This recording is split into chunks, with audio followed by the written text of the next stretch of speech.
que tenemos que tomar en cuenta respecto a la propiedad. En este sentido, lo último que habíamos revisado era precisamente las teorías que se han esgrimido en relación a la propiedad y a la justificación de esta desde el punto de vista de las particularidades que reconocemos vinculadas sobre todo al ejercicio de la función social. La propiedad, además, va a revestir una serie de circunstancias, sobre todo si nos referimos a la propiedad sobre bienes muebles o sobre bienes inmuebles.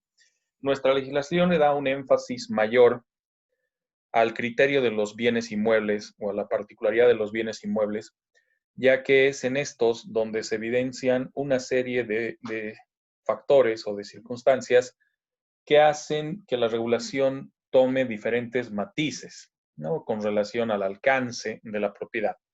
Por eso se termina plasmando una relación vinculada a lo que es la extensión del derecho de propiedad como tal, y en el caso de los inmuebles, y lo que involucra tal extensión. De esta manera es que se reconoce, por ejemplo, que la propiedad del suelo, o sea, quien tiene la propiedad del suelo o del terreno en particular, de la misma forma extiende este ejercicio de su propiedad al subsuelo y al sobresuelo. Antiguamente esa extensión era hasta el infinito, sobre todo porque se pensaba que la tierra era plana, primero, y segundo, que no había limitante alguna al ejercicio absoluto de tal derecho. Sin embargo, ya la propia lógica y la razón termina imponiéndose, y de la misma manera los criterios normativos resultantes, para entender que la propiedad del suelo se va a extender sí al subsuelo y al sobresuelo, pero solo en el área de influencia que pueda significar dicha extensión. Enseguida les explico con un pequeño diagrama. En este sentido, además, la propiedad va a extenderse a todo lo que ésta pueda producir gracias precisamente al empleo del suelo y del subsuelo, con el propósito de definir o con el propósito de alcanzar una percepción adecuada de todas las ventajas que pueda proporcionarnos un inmueble en particular, en este caso un terreno. La propiedad del suelo, además, como bien principal, termina extendiéndose o termina incidiendo en todo aquello que se constituya como su parte accesoria, lo que da lugar a que el derecho de propiedad también se extienda a los recursos que puedan estar insertos dentro de una propiedad, dentro de los cuales precisamente nos referiremos en unos minutos a las aguas existentes o que limitan con el fondo, ¿no?, entendiendo que éstas revisten una serie de circunstancias y particularidades que necesariamente tienen que preverse o que tienen que tomarse en cuenta.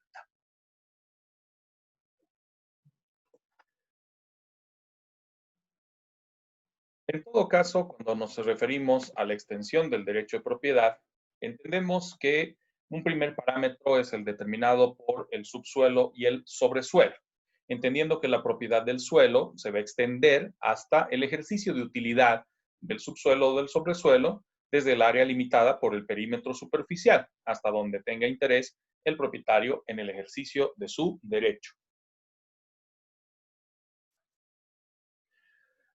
Esta disposición, sin embargo, no llega a aplicarse cuando en el subsuelo encontramos sustancias minerales, hidrocarburos o inclusive objetos arqueológicos u otros bienes regidos por leyes especiales, como es el caso precisamente del agua, ¿no?, sobre la cual vamos a ver precisamente algunas particularidades o circunstancias que pueden producirse. Cuando nos referimos entonces a la salvedad del suelo y del subsuelo, y obviamente del sobresuelo, debemos entenderlo bajo la siguiente faceta. Vamos a abrir nuestra pizarra. Ya la anterior ocasión habíamos también manifestado algo al respecto en lo que concierne, por ejemplo, la propiedad sobre el suelo. Vamos a poner esa identificación acá. Estamos refiriéndonos a la propiedad que tiene todo sujeto sobre un terreno, sobre el suelo, que denota la necesidad, además, que dicha propiedad pueda establecerse en cuanto a sus límites, entendiendo que esto va a determinar que el uso que vaya a hacer cada titular se debe circunscribir necesariamente a sus límites territoriales o los límites que se puedan imponer respecto a su propiedad, ¿no? En cuanto a su extensión, entendiendo que tal circunstancia permite que un titular o un propietario pueda ejercitar sus derechos dentro de ese margen y esto da lugar a que otro propietario, que denominaremos propietario B, pueda también beneficiarse del derecho sobre el suelo, sobresuelo y subsuelo. Ahora, también manifestábamos que respecto al suelo existen algunas circunstancias a tomar en cuenta. Primero, el empleo del subsuelo, que si bien puede estar vinculado a todo el perímetro o toda el área utilizable o todo el área que se encuentra por debajo del suelo en particular, vamos a aprovechar de poner de forma correcta la línea.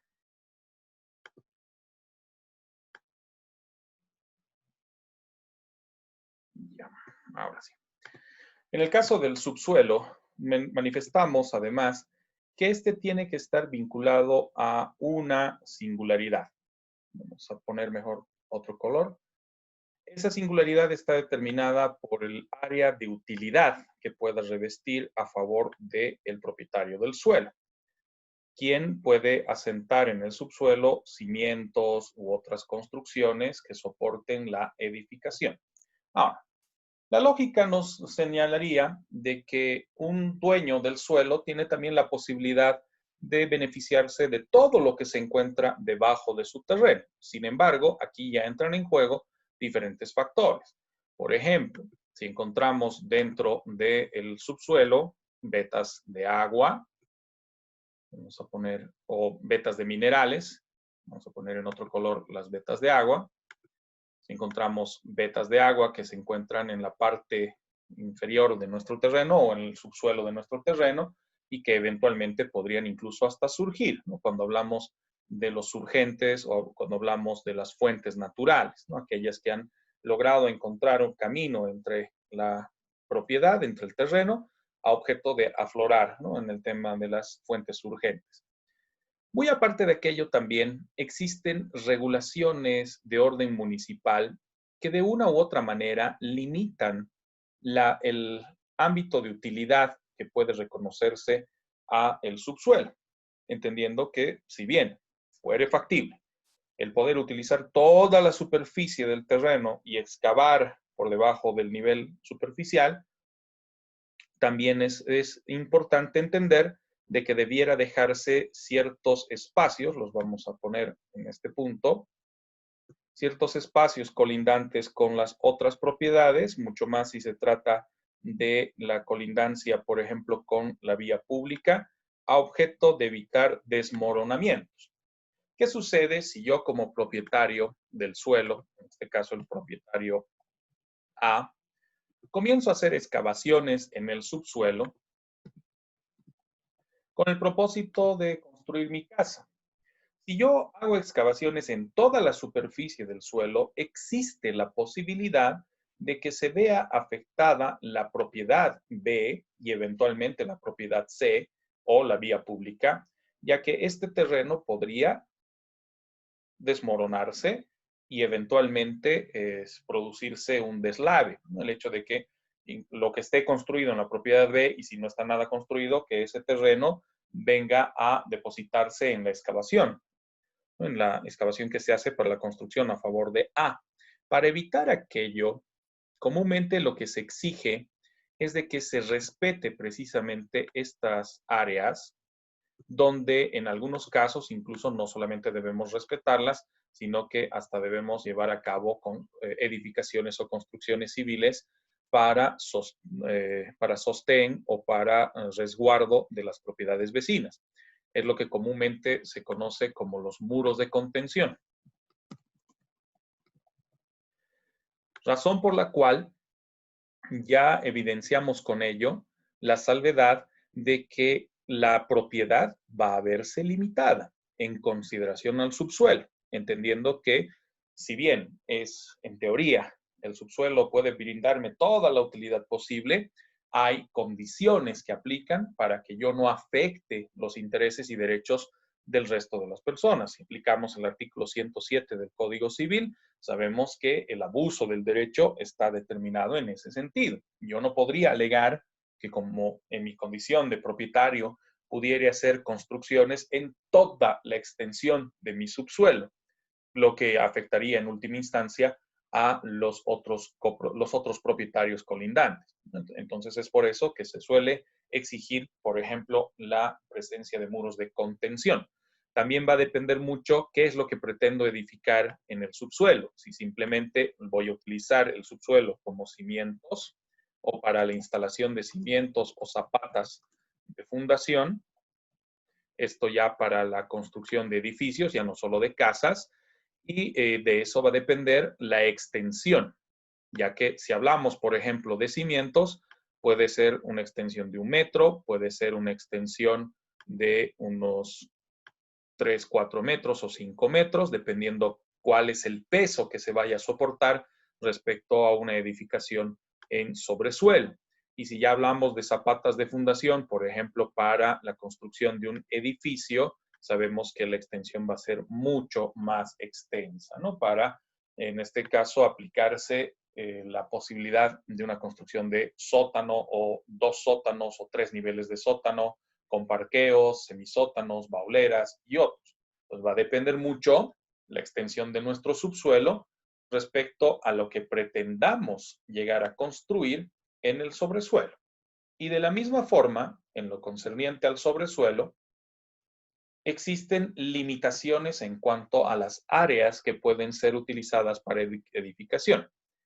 Excepcionalmente, sí, la posibilidad de edificar en toda la extensión del terreno, ¿no? Una construcción cuadrada, muy poco arquitectónica o poco vistosa, y que en la mayoría de los casos se encuentra prohibida por la regulación municipal, ya que comúnmente se debe dejar un margen, al igual que en el subsuelo, ya sea para poder instalar ventanas, que se conocen como vistas en nuestra normativa, así como luces para iluminación del ambiente, ¿no? Que eso lo voy a explicar en unos instantes que veamos límites al derecho propietario.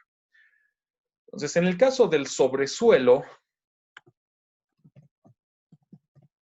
tiene también esa relación entre se encuentran relacionados los tres, mejor dicho, lo que es suelo, subsuelo y sobresuelo, para el reconocimiento de las diferentes posibilidades que se tienen de por medio con relación a la propiedad de las personas o la propiedad de los diferentes individuos, ya sea una propiedad individual o una propiedad colectiva. Entonces, hay varios aspectos que necesariamente se deben tomar en cuenta al respecto y que connotan en la gran mayoría la salvedad o la circunstancia de entender que en este caso nos referimos a el ejercicio de una serie de derechos o de una serie de particularidades respecto a la utilidad que pudiera significar a favor de cualquier propietario. Ahora, cuando hablamos del suelo y el subsuelo o el sobresuelo, hay también factores que debemos tomar en cuenta que hacen precisamente a nuestra percepción o nuestra identificación de ciertos parámetros de extensión. Precisamente con el objeto de que podamos verificar aquello, estoy procurando ingresar a Google Maps con el objeto de que veamos algunas circunstancias respecto a nuestro propio campus. Permítame un instante que verifique. Sí, lamentablemente la visión de nuestro campus está todavía sin el edificio de posgrado. No se tiene la fotografía reciente del edificio de posgrado, en el caso de Google Maps, pero vamos a ver si puedo llegar al frontis del laboratorio de la universidad, ¿no? Que también nos va a servir para graficar la extensión del suelo y del subsuelo, además del sobresuelo. Vamos a ver si tengo oportunidad de que veamos el la edificación del laboratorio.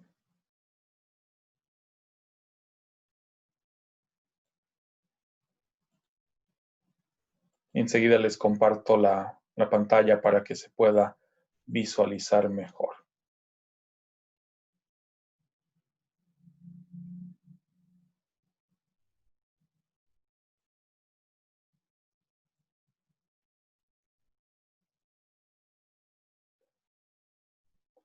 Realmente las fotografías que se tienen de la universidad son bastante antiguas en el caso de Google Maps, pero he encontrado una que puede servirnos para el ejemplo. Voy a compartirla.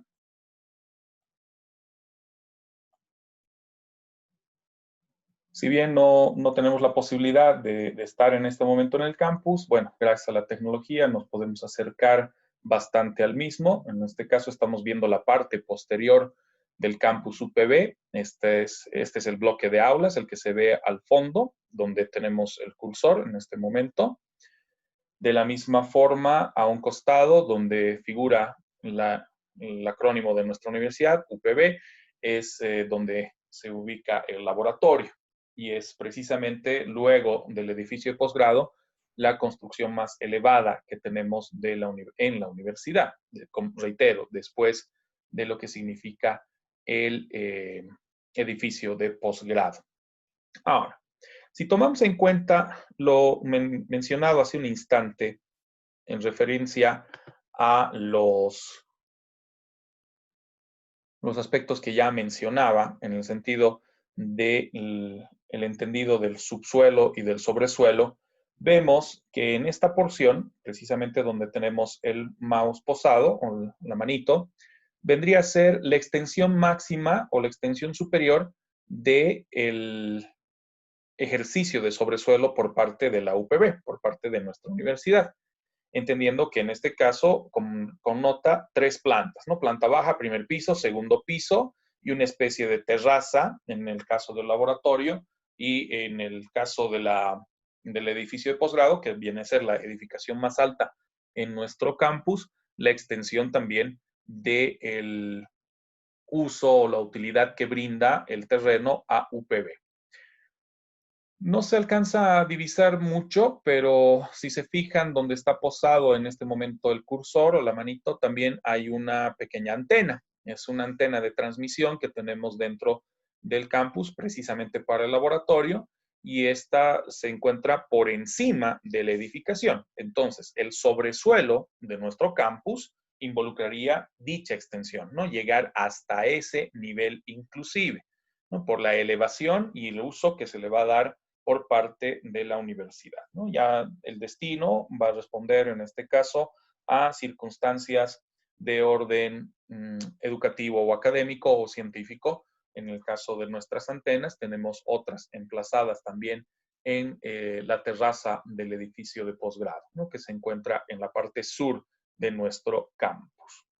Vamos a ver un ejemplo más con relación a las elevaciones, así como también el área de influencia, si quieren, de sobresuelo versus suelo y subsuelo. Para ello nos vamos a ir a el edificio de los tiempos.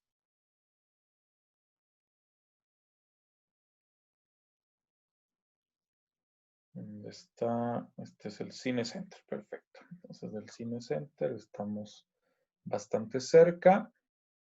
Muy bien, vamos a aumentar el tamaño y acá tenemos al edificio de los tiempos, precisamente. Si se fijan, acá tenemos el ingreso a el parqueo, tiene un parqueo de sótano, en este caso además, al conocer el edificio, donde notarían que tiene además dos niveles de sótano, no solamente uno, en realidad tiene un semisótano y debajo de este un sótano adicional. Este es el ingreso precisamente a su parqueo del semisótano, además de tener otro ingreso lateral. La propiedad del edificio de los tiempos va desde este punto donde está posado el mouse. Voy a aumentar un poco el tamaño. Desde acá, desde este punto. Este sería el límite exacto de la propiedad. Y luego se extiende a lo largo de toda la esquina, porque da la casualidad de que es una propiedad en esquina. ¿Eso qué denota? Que respecto a la construcción, vean, el límite perimetral es el que vemos respecto a estas verjas o cercas, así como área verde, que se encuentra alrededor de todo el perímetro del edificio. Si bien un propietario, en teoría, podría construir desde rasante, esto de acá se llama rasante. Esa es la denominación técnica que recibe. No es la línea que marca el inicio de las construcciones y hacia afuera el establecimiento de las aceras, ¿no? Que son responsabilidad del propietario tenerlas en buen estado y la alcaldía pues lo multa en el caso de que no lo tenga.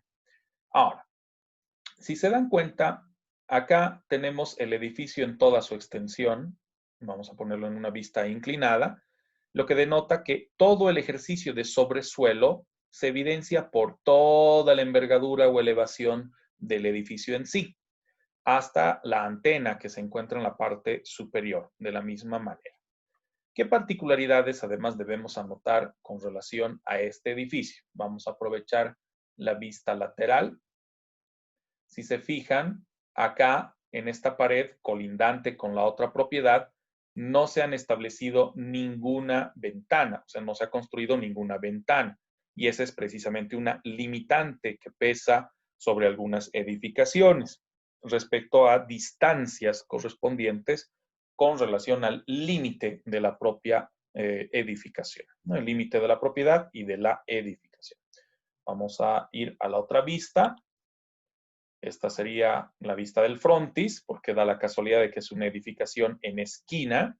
Y si se dan cuenta, desde el margen donde empieza la acera hasta la edificación, hay por lo menos unos 5 a 6 metros. Esto es por regulación municipal.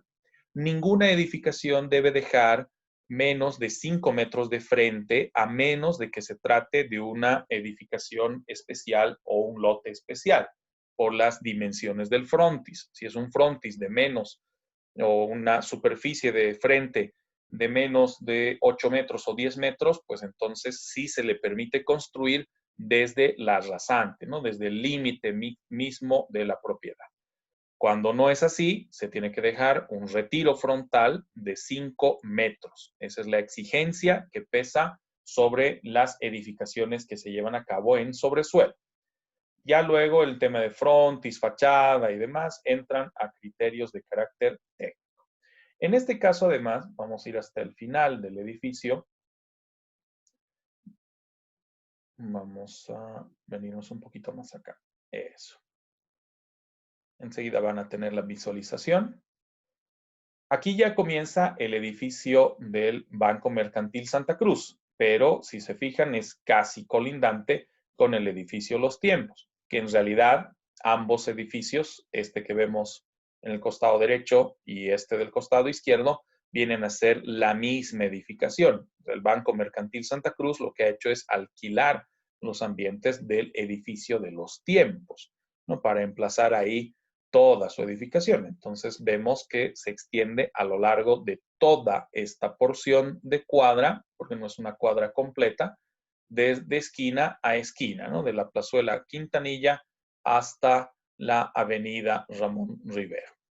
En este caso, además, vamos a procurar darnos toda la vuelta hasta la Ramón Rivero. Vemos, aquí todavía tenemos la edificación y el punto en el cual termina. De la misma forma, tenemos el ingreso a sótano, que es la otra entrada, puede ser entrada o salida, que da al edificio de Los Tiempos y obviamente las oficinas alquiladas por los dueños de Editorial Canelas o del edificio de Los Tiempos, además del espacio cedido o alquilado al Mercantil Santa Cruz, ¿no? Es una construcción bastante grande, una de las más altas en Cochabamba hasta hace algunos años, ya hay más altas, que denotan el ejercicio precisamente de suelo, subsuelo y sobresuelo, ¿no? Subsuelo en el tema de las construcciones de sótano, sobresuelo por encima de la superficie, toda la elevación, que en este caso, si mal no recuerdo, eran 14 plantas, y el hecho de toda la extensión de la edificación. Entonces ahí entran en juego diferentes factores. Lo que les mencionaba también hace un instante, de que en el costado del edificio no es posible establecer aberturas como ventanas, pero sí luces. Estas que están viendo acá son en realidad luces. ¿Cuál es la particularidad? Son aberturas que pueden ser recubiertas por vidrio, por metal o por cualquier otro material, siempre y cuando no permita ver a través de ellas, pero sí el ingreso de iluminación natural, o sea, la luz del sol, para permitir que la edificación en su interior no sea ófrica, ¿no? Que reciba iluminación, ¿no? A esas se denominan luces. Estas de acá de adelante se denominan vistas. Estas son ventanas. Las de los costados, las de este costado en particular, se catalogan como luces. Y obviamente la extensión del edificio que tenemos en la parte de atrás. Esto sobre todo para poder ponerles de manifiesto algunos aspectos relacionados a el ejercicio de derecho de suelo, subsuelo y sobresuelo. Aprovecho justo la imagen de la propaganda de Coca-Cola para mostrarles una circunstancia bien particular. Si se dan cuenta, el rostro de la muchacha está opacado.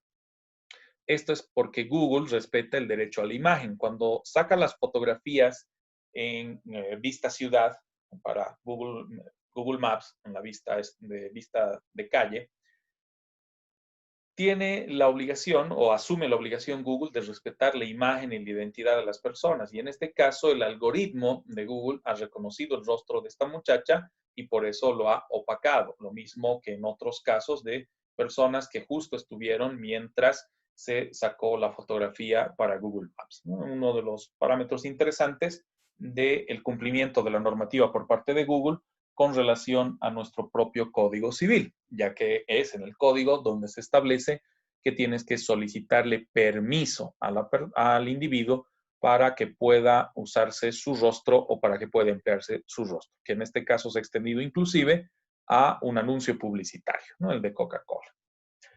Vale, vamos a cerrar esta parte de la pantalla compartida. Vamos a volver a nuestra presentación. Perfecto. Doctor, una consulta. ¿Por qué dijo que no se puede construir a partir de la rasante, que sí o sí tiene que haber 5 metros de profundidad? Depende mucho, voy a volver a compartir, depende mucho de la ubicación, dónde estás, en qué parte de la ciudad, y segundo, el destino, ¿no? Porque en algunos casos sí es posible construir desde rasante, ¿no? Pero en otros no. En otros se tiene que dejar siempre un retiro frontal. En este caso, en esta vivienda, por ejemplo, también tenemos un retiro frontal, pero de esta es de tan solo 3 metros, ¿no? Porque tenemos tan solo 2 plantas, planta baja y primer piso. Además de que la antigüedad de la construcción denota que se sujeta a reglas probablemente de edificación anteriores a 1998. Mientras que en construcciones ya nuevas, vamos a ir a una, espero que tengamos la suerte, justo estaba en construcción, qué bien. A ver, vamos a ir por acá.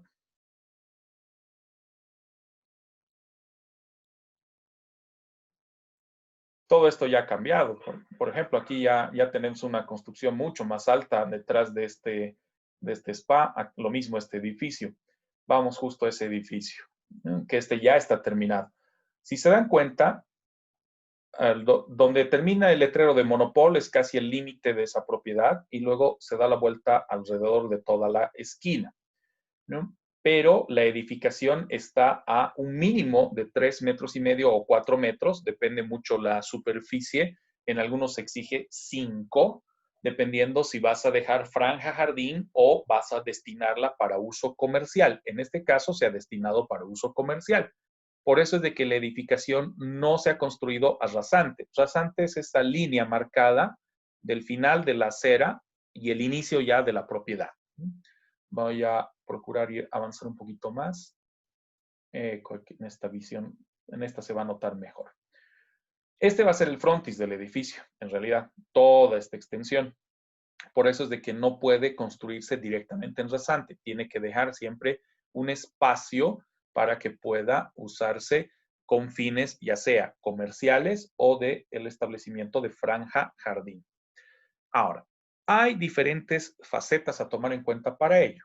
Vamos a ir a otra ubicación donde esto se pone mucho más de manifiesto. Vamos a irnos a la avenida Ayacucho. Aquí está la Ayacucho y ¿dónde está? ¿Dónde está la Reza? Entonces tiene que ser la siguiente, esta de acá. Justo. Vean, estos dos edificios son muy particulares. Este que estamos viendo y enseguida el que se encuentra al frente. Vamos a irnos justo al inicio del edificio. Miren, a diferencia del edificio de los tiempos, y por si acaso este es casi de la misma antigüedad que el edificio de los tiempos, este se ha construido, podríamos decir, dentro de rasante. Pero aquí hay una diferencia importante.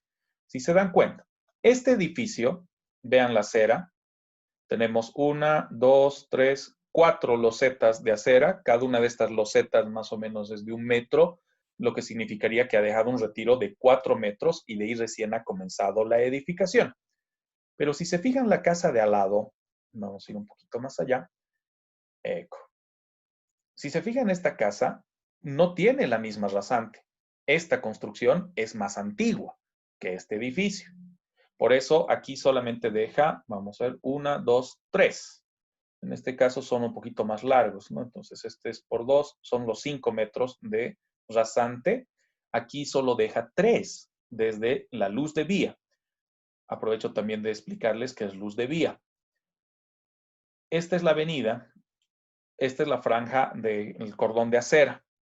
Desde esta franja de cordón de acera pintada de amarillo significa que no se puede estacionar ahí, este vehículo está incumpliendo aquello, frente a la otra orilla de la avenida, que en este caso es el otro cordón de acera, calculamos desde este punto hasta este punto lo que se conoce como luz de vía, sumado a la rasante. Y elevamos desde acá, hacemos un arco de 90 grados, simulando 90 grados, mejor dicho, para medir ¿qué? La elevación máxima de este edificio, que se toma en cuenta desde su línea de rasante frente a la luz de vía de la avenida, sin tomar en cuenta la otra rasante, por si acaso. Entonces, desde este punto se traza ese arco imaginario para llegar a 90 grados para determinar cuál la superficie que puede elevarse las plantas. Una primera regla para las elevaciones. Es por ello que este edificio ha construido en la rasante nueva. Por eso la diferencia de esta construcción versus esta otra construcción más vieja. Lo mismo podemos ver en el siguiente edificio. Si se dan cuenta, igual tenemos su rasante que difiere de la rasante que tenemos respecto a la construcción más antigua. ¿No? En el caso de este edificio, a diferencia del de los tiempos, miren, en todo el costado lateral tiene aberturas como ventanas. Estas son vistas, no son luces, son directamente vistas. Probablemente estas de acá del rincón puedan ser consideradas luces. Eso vamos a verificarlo enseguida. El resto son ventanas. Y alrededor de todo su frontis, lo propio, tiene sus ventanas. Cuando las ventanas dan hacia la calle, no hay ningún problema, son legales. Pero si las ventanas dieren a la construcción del vecino, solo pueden ser legales siempre y cuando haya un mínimo de 2 metros desde la pared en la que se encuentran las ventanas, que sería esta, enseguida van a aclararse en su pantalla. Desde esta pared donde están las ventanas hasta el límite de la propiedad tiene que haber un mínimo de 2 metros. Si este garaje es convencional, la entrada de garaje suele ser de 3 metros o mínimo 2,50. Razón por la cual estas ventanas son legales. Si aquí hubiera una distancia menor a 2 metros, todas estas ventanas son ilegales o serían ilegales y el dueño de esta casa vieja que se encuentra al lado, presumiblemente abandonada por cómo se encuentra la maleza crecida, podría pedir o podría exigir que el edificio cierre estas ventanas o mínimamente las oscurezca y también las inmovilice, que no se puedan abrir.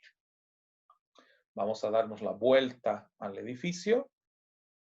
En este caso, vean este otro, igual que en este, también tiene la construcción desde rasante, pero dejando todo este espacio de acera igual acá, no todo el espacio. Enseguida les explico también el tema de volados. Vamos a ir a la otra vista del edificio. Esta es otra vista lateral. De la misma manera, es legal que tenga estas ventanas. Estas de aquí, sin embargo, pueden generar algo de disputa. ¿Por qué? Si se fijan, estas son ventanas justo en el límite máximo de la propiedad. Y de acuerdo al Código Civil, cuando nosotros vamos a emplazar ventanas en este apartado, por más de que estén en el frontis, estas permiten una vista oblicua sobre la propiedad vecina, que en el caso de este edificio se exacerba mucho más. Vamos a procurar explicarles enseguida esto. Voy a irme un poquito más acá. Eco. Les decía que se exacerba más en el caso... Se exacerba mucho más en el caso de este edificio porque, vean, en todo su perímetro ha puesto ventanas. Y la disputa o la duda que podría generarse es de si realmente del límite de la propiedad a la pared donde están construidas las ventanas hay o no hay 2 metros. Nuestra referencia va a ser el parqueo. El parqueo es de 2,50 metros, pero si nos damos cuenta, la pared más o menos estaría a la mitad de lo que es el parqueo, lo que denotaría que estamos a 1,25 metros, 1,50 metros.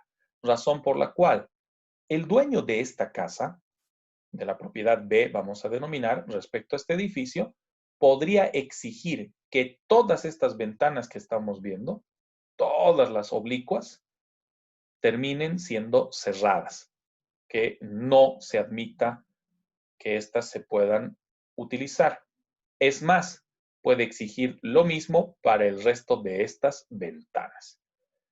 ¿Por qué presumimos que no lo hace? Primero, desconocimiento de la norma o de pronto algún acuerdo o convenio suscrito entre los titulares de este edificio y el dueño de esta casa. A eso es a lo que nos referíamos con los límites al ejercicio del derecho propietario derivados de la función social de la propiedad. Y cómo esa función social denota el someterse a una serie de reglas. Antes de que abandonemos esta vista ciudad, noten que tenemos la edificación,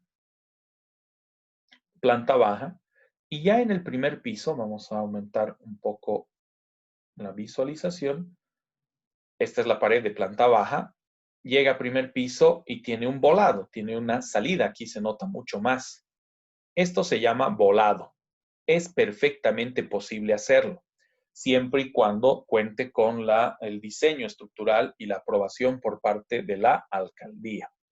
Si se fijan, en este otro costado tenemos lo propio. Aquí tenemos la pared de fondo, o la pared de inicio, mejor dicho, de planta baja, y en primer piso un volado. Aquí tenemos que presumimos es un volado de 1 metro más o menos, lo propio llegando a la esquina. Pero la propiedad inicia aquí, inicia en este punto donde están las rejas para ingreso a parqueo. O dejamos este espacio como jardín o lo dejamos como ingreso para parqueos, ingreso para garaje o para uso comercial, como acontece precisamente con esta tienda. Esta tienda de Top Line tiene su ingreso para acceder a la tienda y puede inclusive, en algunos casos, podría llegar a utilizar este ambiente para poner mesas, para poner sillas y brindar alguno que otro servicio. Esto cuando se le da un destino comercial. Si no se le da un destino comercial, se tiene que recurrir a franja jardín. Es por eso que este edificio tiene las dos circunstancias, uso comercial y franja jardín. Muy parecido a lo que acontece con este otro, ¿no?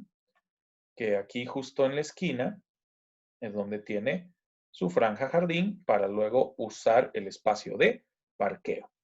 Comúnmente, ¿por qué se hacen parqueos de este tipo? Para evitar que toda esta porción sea utilizada para estacionamiento en la vía pública. Entonces, acá está prohibido estacionar porque es la vía de acceso y de salida de los copropietarios de todo este edificio. Y esto también puede deberse a que en el sótano, por la superficie, no haya la cantidad suficiente de espacios para vehículos conforme la cantidad de departamentos que se tenga en la edificación. Por eso hay N reglas que se aplican con relación a las construcciones. Aprovechando que estamos en vista ciudad, voy a procurar llevarlos, si el término es correcto, a un ejemplo bastante llamativo en el caso de dos edificios cercanos al Colegio La Salle, acá en la calle Junín precisamente y México.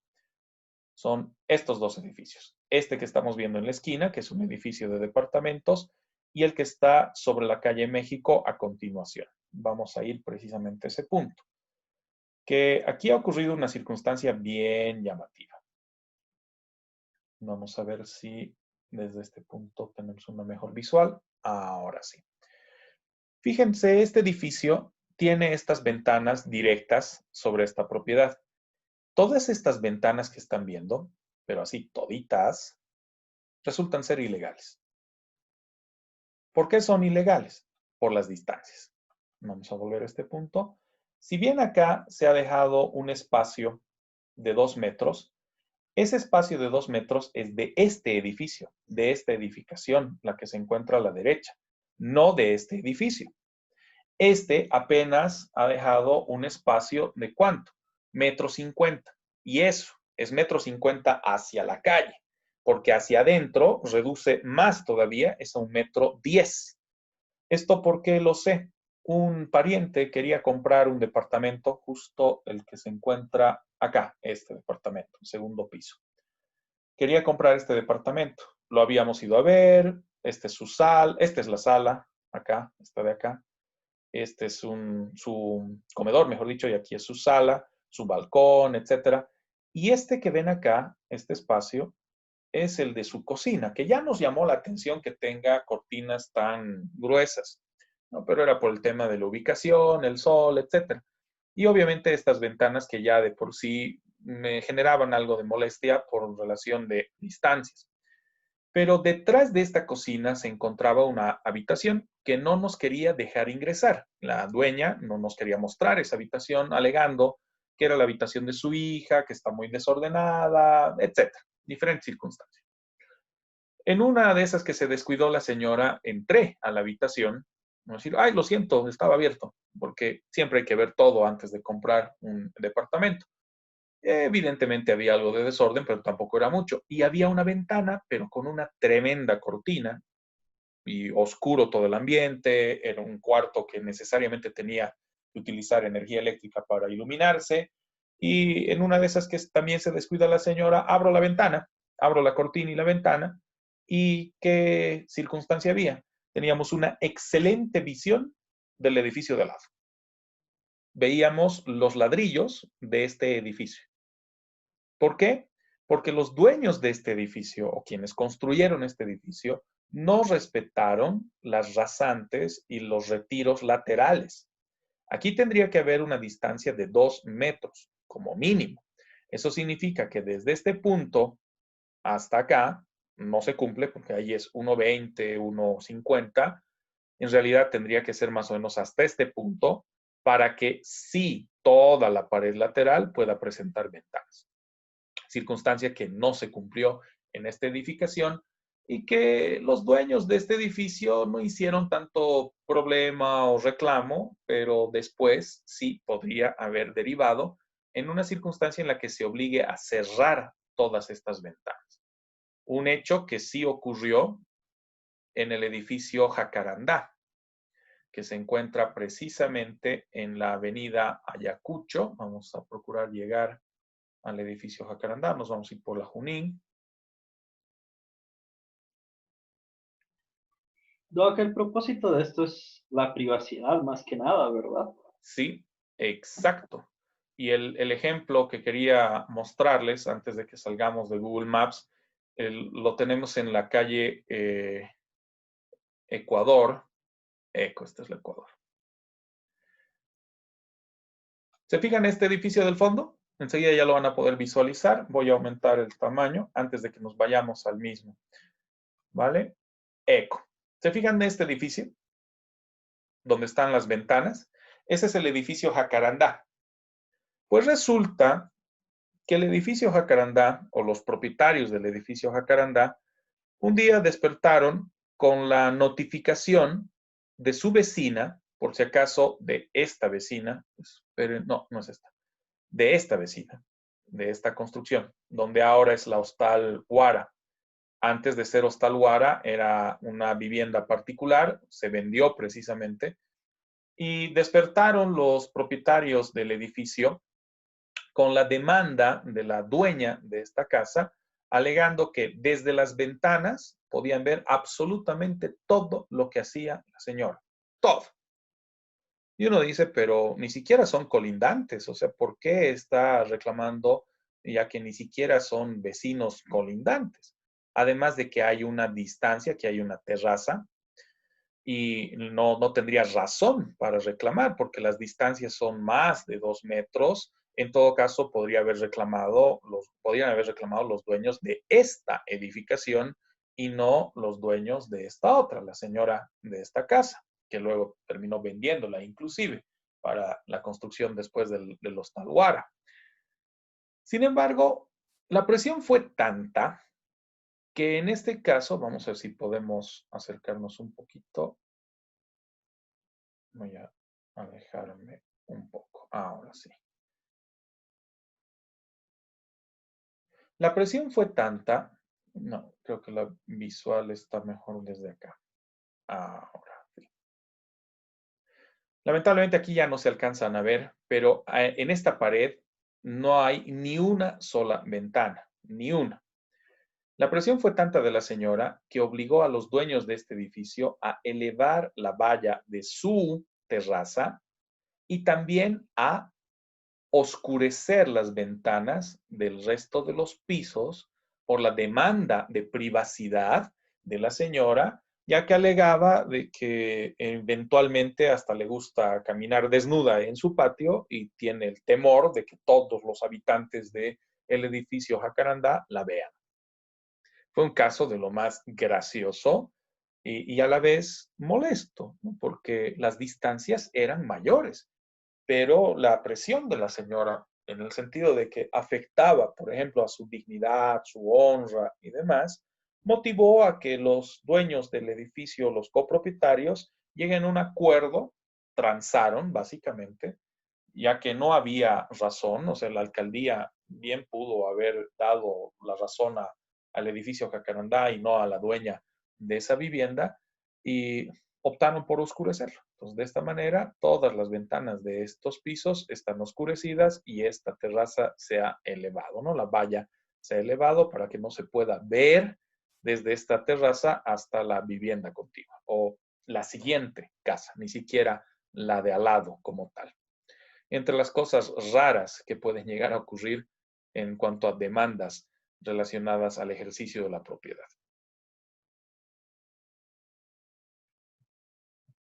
Generalmente cuando tenemos las clases presenciales suelo llevarlos a diferentes lugares precisamente para mostrarles este tipo de circunstancias, ¿no? Pero hoy a través de Google Maps, bueno, hemos tratado de mostrarles algunos puntos. También les voy a mostrar en otros videos, los estoy renderizando para subirlos al canal de YouTube y pasarles la lista de reproducción para que puedan ver en gran medida cómo se determina en la ley, en el código, y cómo se ejercita, ¿no? De manera explícita todo el criterio de subsuelo, sobresuelo, aguas existentes en los fondos, limitantes al derecho y otros. Ahora, volviendo a subsuelo y sobresuelo, hay varios factores a considerar. Primero, mencionar el hecho de que no aplica para minerales, para hidrocarburos, para objetos arqueológicos y tampoco para agua que se encuentre en la propiedad, ya que cuando tenemos esta situación de vetas de surgentes o eventualmente cualquier otra fuente de agua natural, estas son siempre del Estado, no son de los propietarios de las edificaciones ni de las propiedades contiguas, sino que les reconocemos siempre titularidad al Estado y este es el único que puede ejercitar derechos en ese sentido. Y que no se les reconoce en esa lógica a los propietarios más que el derecho de uso de las aguas que se puedan encontrar en el mismo. Entonces ahí hay una serie de factores interesantes que denotan la aplicación también de normas especiales referidas precisamente a el aspecto del recurso agua o los recursos hídricos que son siempre de titularidad del Estado. No corresponde a los propietarios colindantes ejercitar o intentar ejercitar derechos respecto a dichos recursos. Doc, hay algunas personas que llenan cisternas, ¿no? Sí, Pero algunas de esas personas usan, no sé el nombre, pero es agua que sale de la tierra, de sí, algunas fuentes. En ese caso, ¿no pertenecería al Estado? pertenece al Estado. En realidad, todas las operadoras de cisterna que utilizan surgentes o fuentes surgentes precisamente sacan una autorización de CEMAPA para el empleo del agua para fin no solo individual. O sea, sí puedes utilizar el agua, no es tuya, la puedes usar siempre y cuando además la distribuyas a terceros, ¿no? Entonces, aquí en realidad las cisternas lo que hacen es cobrar por el transporte, no por el agua. Y cuando quieren cargar solamente van y cargan, digamos. Sí, No pagan nada. En realidad el pago está aparejado a la logística de transporte, ¿no? Comúnmente, siempre y cuando sean los mismos dueños del terreno donde están las surgentes y que las destinen luego a su distribución, ¿no? Y que tienen que hacer un pequeño trámite con CEMAPA para acreditar aquello, ¿no? Que se trata de fuentes surgentes. Cuando se tiene este tipo de casos de fuentes surgentes en propiedades, la norma especial, en este caso la ley de aguas, determina que el propietario del inmueble donde se haya encontrado la fuente surgente o la veta de agua puede usarla, siempre y cuando el destino del agua no solo favorezca a sí mismo, sino que también lo distribuya a sus vecinos o aplique precisamente una regla comercial para distribución mediante carros cisternas. Y es por eso que la actividad puede llevarse a cabo con total normalidad.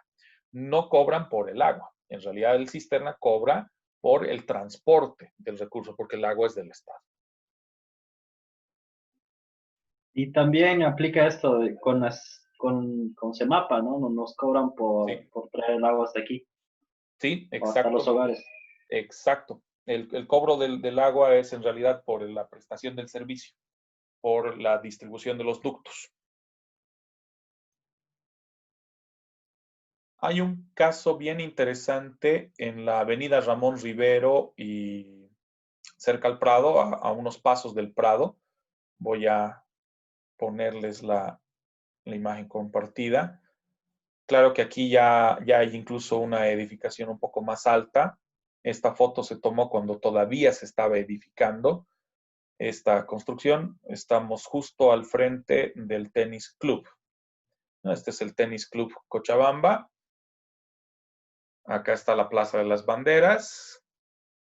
Y de la Plaza de las Banderas, el Emporio Roticería Las Delicias. Y justo al lado de Las Delicias, esta edificación.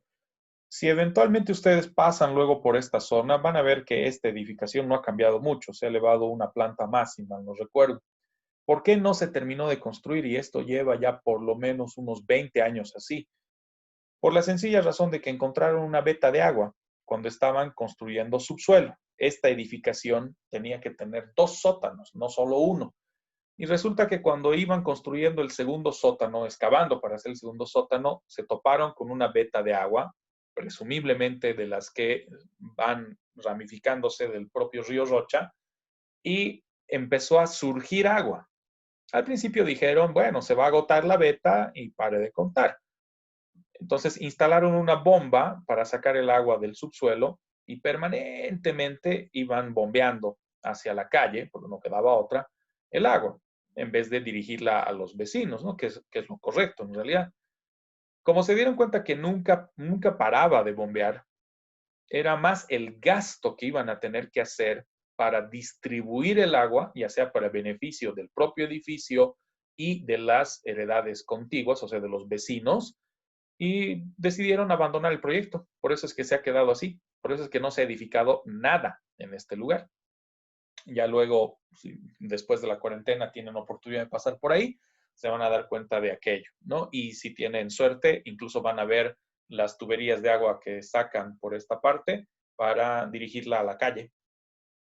Cuando lo correcto, de acuerdo a la ley de aguas, puede que se destinaren para beneficio de la propia edificación y de los vecinos. ¿Qué es lo que debieron haber hecho?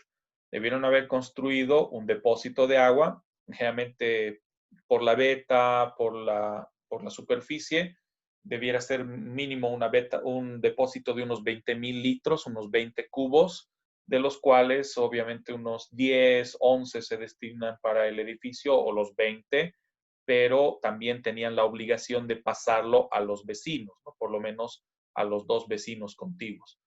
Como eso involucraba grandes inversiones por parte de la edificación o de la constructora o de los propietarios, decidieron abandonar el proyecto y así se quedó. Nunca lo terminaron de construir. Y eso lamentablemente también afecta porque esa edificación ya no sirve, el fierro se ha carcomido y lo único que tocaría hacer ahí es tumbarlo, no queda otra.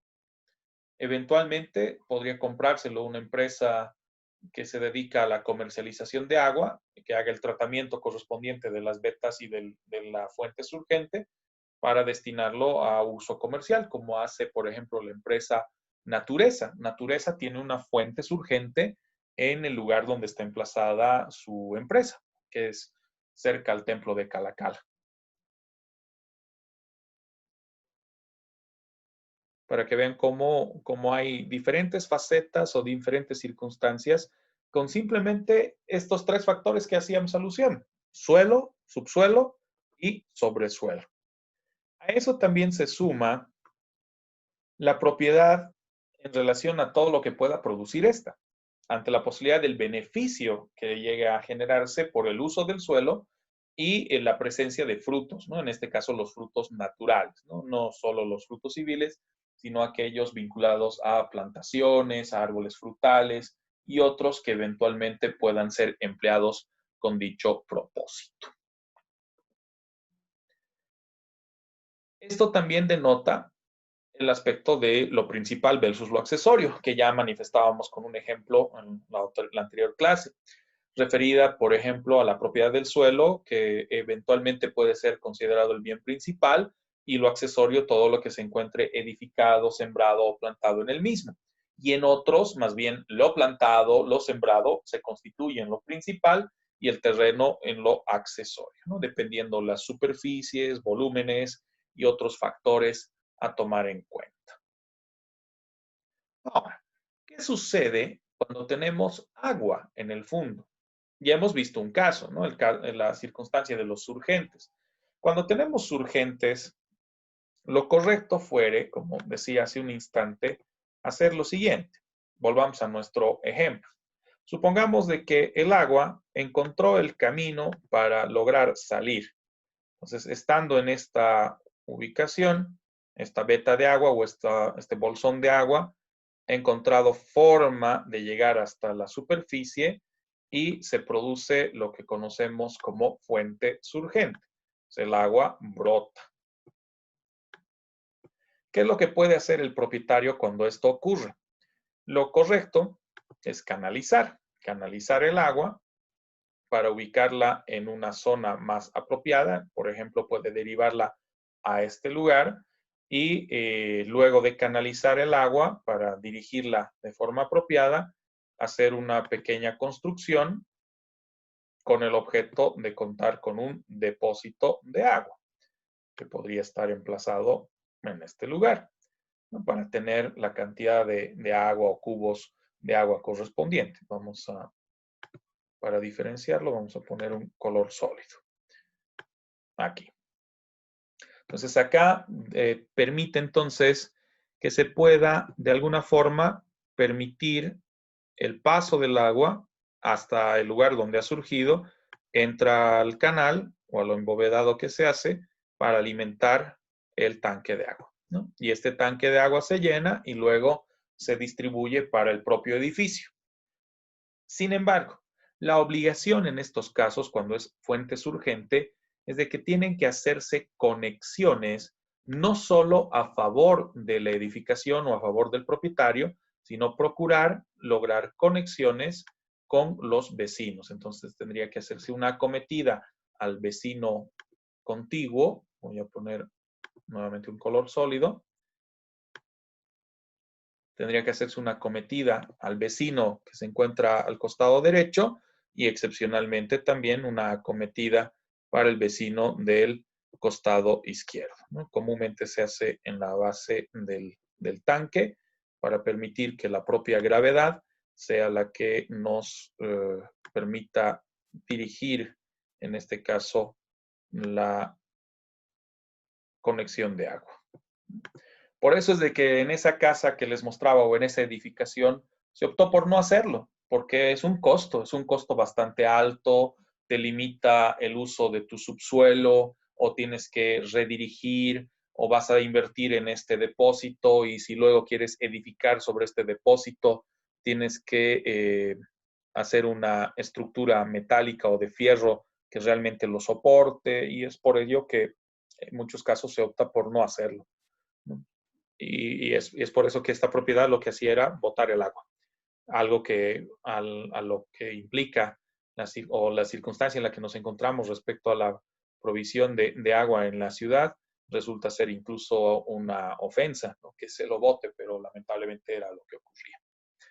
Ahora, hay una variante cuando nos referimos a las aguas que delimitan o atraviesan un fondo, que esto también tiene una serie de particularidades. El propietario que esté en un terreno en el cual el agua atraviese o delimite el fondo, puede usarlas. Las puede destinar para su uso siempre y cuando asuma la obligación de restituir el agua o el curso del agua a su cauce natural, ¿no? Dependiendo las diferentes circunstancias que pueden ir aparejadas a tal situación. Voy a explicarles eso con un diagrama rápido. Vamos a, en este caso, abrir otra pizarra para que sea más oportuno.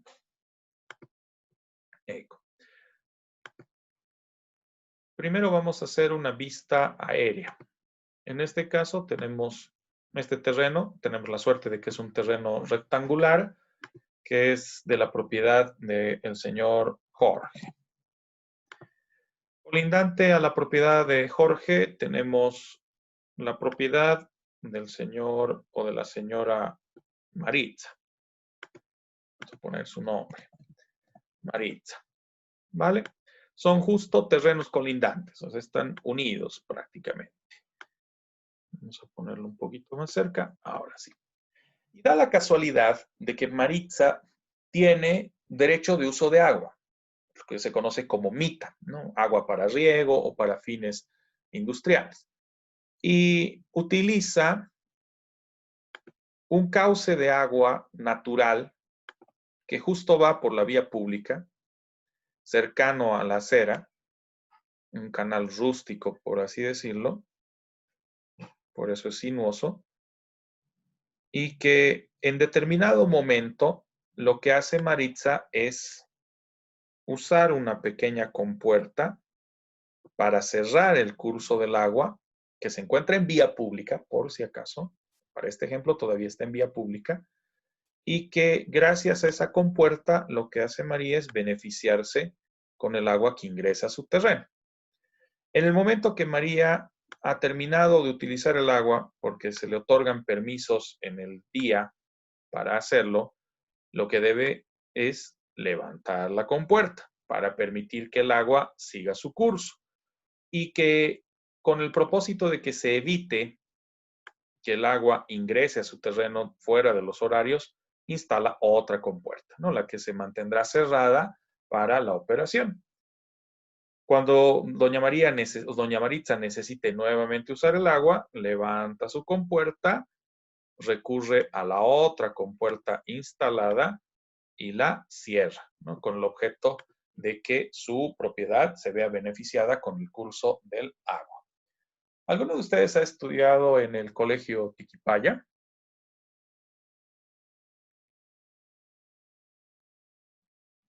¿Ninguno? Porque si conocen el colegio Tiquipaya o han estado por la Avenida Ecológica, por ejemplo, en las inmediaciones del colegio Tiquipaya, han podido evidenciar alguna vez este aspecto, porque es uno de los casos que podríamos citar en la ecológica, concretamente con el colegio Tiquipaya, porque es ahí donde vemos el uso de estas compuertas, ¿no? Enseguida estoy ingresando a Google Maps, creo que tengo la suerte de que sí vamos a poder ver. Creo que sí. En este caso, estas compuertas que se encuentran en la avenida ecológica tienen ese propósito, tienen esa finalidad precisamente de dirigir el curso del agua para fines de uso doméstico o uso también agrícola dentro de los diferentes planos. Qué suerte, justo tengo una foto en Google Maps donde se ven estas compuertas. Voy a compartirles la visualización. Creo que eso es bien común en el campo también, ¿verdad? Bastante común, pero mira, en este caso estamos en una zona de transición, por así decirlo. Esta es justo la avenida ecológica, es la que viene de Cochabamba con dirección a Tiquipaya. Este es el lugar por el cruce para dar la vuelta hacia el colegio Tiquipaya. Y aquí tenemos estas compuertas. Claro, estas son de vía pública, pero eventualmente estas no solamente operan en vía pública, sino que son las que nos permiten hacer lo que estaba diagramando hace un instante, ¿no? Maritza, por ejemplo, cerraría este paso, abriría este otro para el ingreso del agua a su propiedad.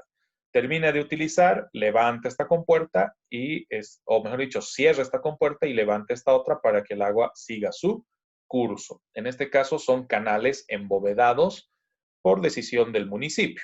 En otras son canales rústicos o Maritza debería en la obligación de embovedar el agua, ¿no? El canal del agua. Vamos a ver la variante. Doc, esos casos, o sea, yo vivo por Tiquipaya Ujú. y digamos, se llaman seque, si no me equivoco. Como usted dice, ¿no? Lo abren y lo cierran para que pueda ir a su plantación, a lo que tengan, ¿no? Y la Exacto. cosa es que o sea, la gente lo deja abierto todo.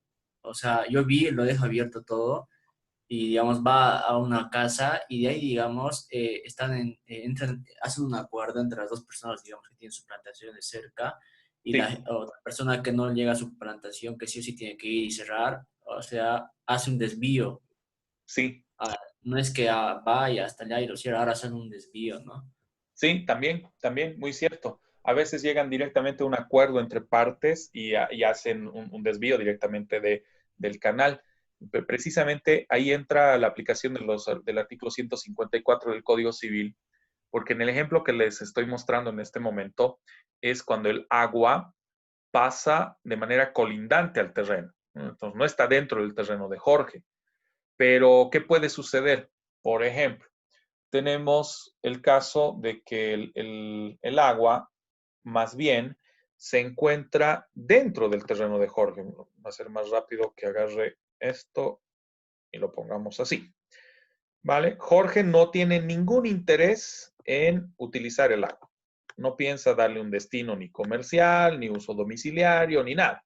Pero resulta que Maritza sí tiene interés e incluso goza del derecho reconocido por MITA, ¿no? Que es un derecho que viene incluso desde la colonia, ¿no? El derecho de uso de agua para riego. Jorge está en la obligación de permitir el paso del agua hasta el terreno de Maritza, donde obviamente Maritza va a poder utilizar el agua con total normalidad, la dirige y la redistribuye, sin necesidad de utilizar compuertas. Lo que hace es cambiar el curso, pero permitiendo que luego pueda continuar el mismo. Entonces, esta porción que vemos acá ya dejaría de ser efectiva. Ahora, ¿qué puede ocurrir? Vean que a Jorge este trazo realmente le afecta. Básicamente divide su terreno en dos y le deja una fracción muy pequeña que casi no la puede utilizar para el propósito que tuviere. Si Jorge estima conveniente, algo que puede hacer es, en este punto, embovedar el canal o hacer un canal ya artificial, no un canal natural o rústico, y dirigirlo por el límite de su propiedad. Y esto tiene que hacerlo a su costo, lamentablemente. Puede negociar con Maritza, porque Maritza es la interesada en utilizar el agua, pero como Maritza tiene derecho al agua, si Jorge de manera irregular y de manera unilateral cerraría directamente el paso del agua, afectando los intereses de Maritza, Maritza lo puede demandar y le dice, tú no puedes cerrar el agua, yo tengo derecho de mitad y tienes que permitir que el agua pase por tu terreno para llegar al mío. Entonces es ahí donde suelen llegar a un acuerdo para que el agua se redirija y de esta manera que llegue hasta el terreno de Jorge, ingrese en el canal construido, atraviese todo el canal y recién ingrese a la propiedad de Maritza, siendo Maritza luego responsable de que el agua vuelva a su curso natural, ¿no? Dependiendo qué es lo que hará respecto al uso de esta. Porque después de Maritza pueden venir otras 3, 4, 5 familias o incluso muchas otras más que utilizan el agua. Esto se ve sobre todo en zonas de expansión, zonas periurbanas, excepcionalmente dentro de zona urbana, pero así es excepcional, ya que comúnmente esto se evita a través de los embovedados que hace la alcaldía. Pero en Colcapirua, por ejemplo, sí. Dime. ¿Son servidumbres? Sí. ¿De agua, verdad? Exacto. Ok. Exacto, es servidumbre de paso de agua. Es el ejemplo de las servidumbres de paso de agua, ¿no? Que incluso también pueden ser logradas en el otro sentido, ¿no? Si tenemos agua que está en la vía pública, o sea, por la acera, por un canal rústico, por eso así todo sinuoso, aparte de mi mal pulso, y que aquí tengamos, por ejemplo, a el dueño de un terreno que se encuentra detrás del terreno de Jorge, pero que sí tenga salida a la vía pública. Este va a ser el terreno de Marta. Y Marta requiere utilizar el agua. Y como el agua está en la vía pública, la única forma que tuviere para hacer uso de ella es a través de la instalación de un canal, ¿no? Una servidumbre de paso. Y esta servidumbre de paso de agua puede establecerse en este punto o puede establecerse en este punto. Siempre, preferentemente, en los límites de la propiedad para no afectar los intereses de Jorge. Y que a través del paso del agua que se encuentra en la vía pública, ésta ingrese al canal, pueda llegar hasta la propiedad de Marta y luego Marta tiene la obligación de restituirla, que puede ser a través de estos dos canales o en el mismo canal aprovechando las compuertas, ¿no? Que eso es un poco la variante que puede haber de este caso.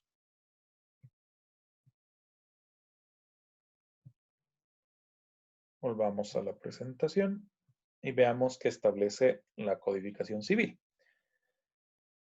Una cosa es que delimiten o que atraviesen el fondo, pero también es importante reconocer en la aplicación del artículo 155 que los conflictos entre propietarios de los fondos, lo que decía, ¿no? Maritza se queja porque Jorge ha cerrado el paso del agua.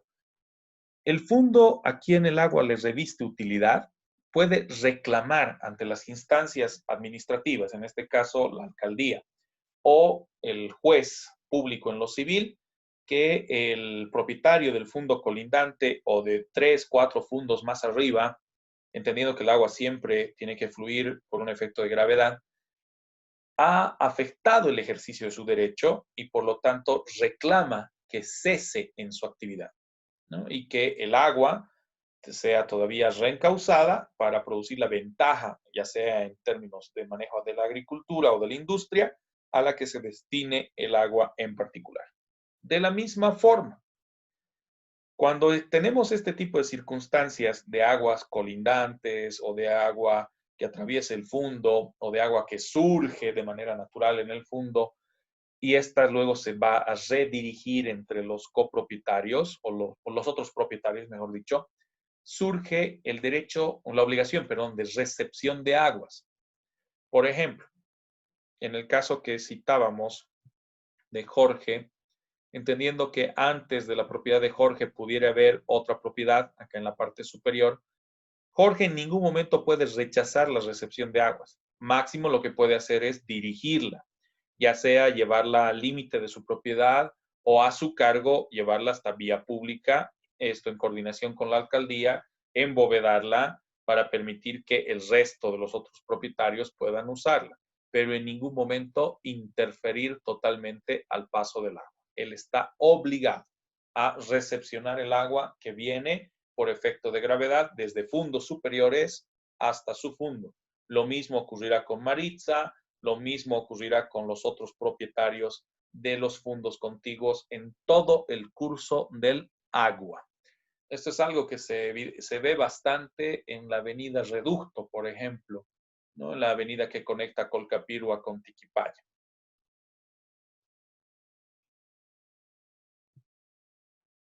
Veamos nuevamente nuestra presentación. Ahora, gran parte de lo que les he estado explicando y mostrando se encuentra determinado dentro del criterio de las denominadas limitaciones al derecho de propiedad.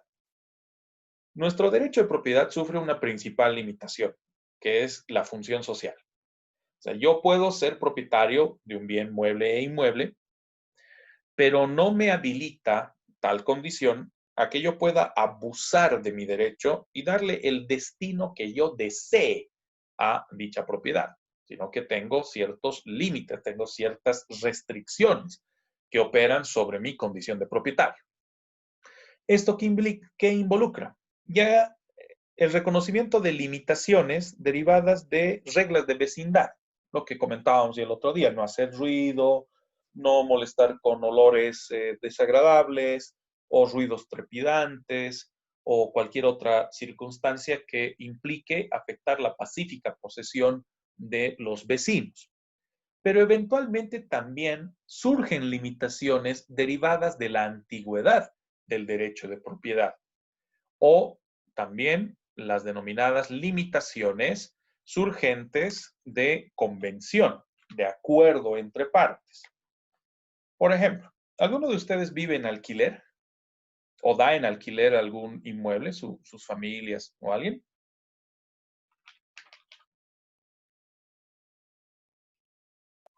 En mi casa sí, Doc. Perfecto. ¿Estás en alquiler o dan en alquiler? Damos en alquiler, Perfecto. En este también caso, en anticrético. ajá, ya, perfecto. Nos sirve de ejemplo. ¿Por qué? Una familia o la persona que dé en alquiler, en todo caso, el propietario, limita convencionalmente su derecho a usar ese bien.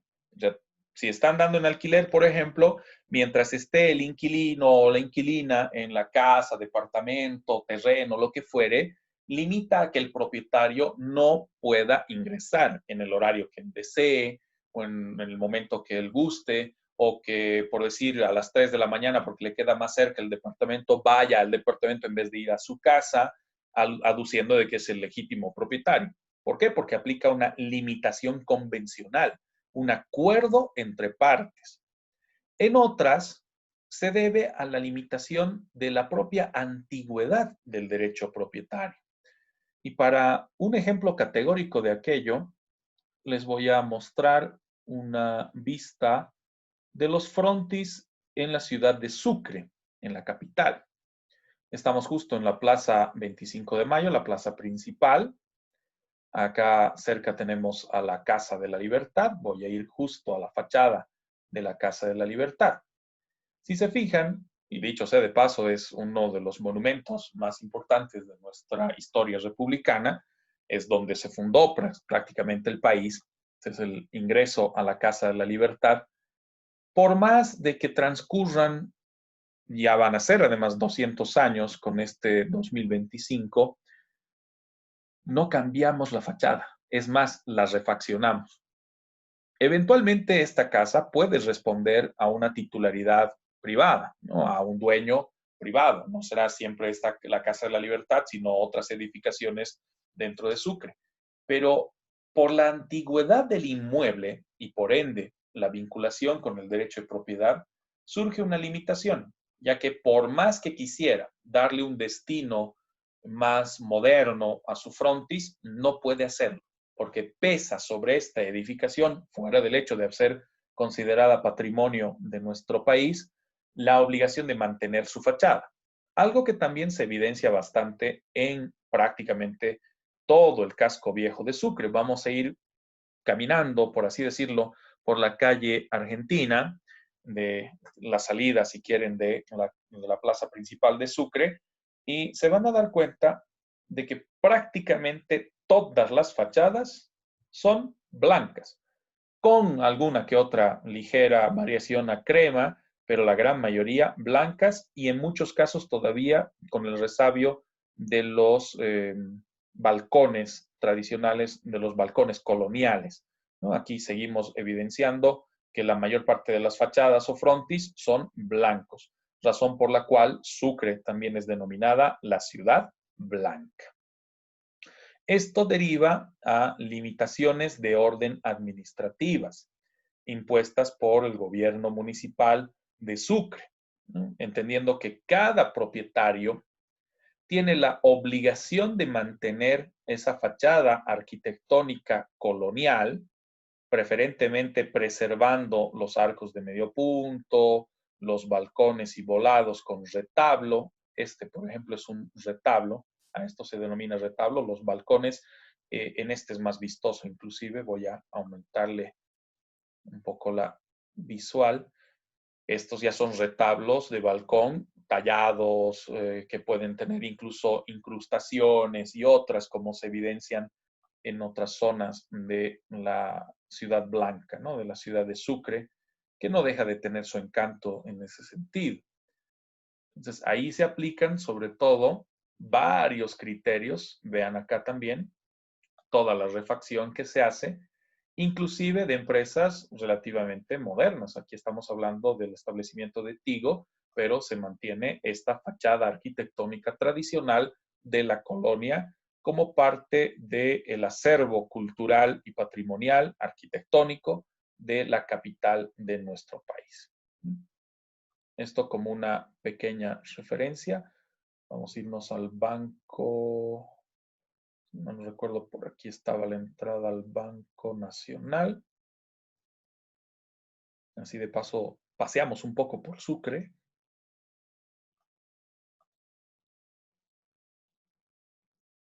Este es el Banco FIE.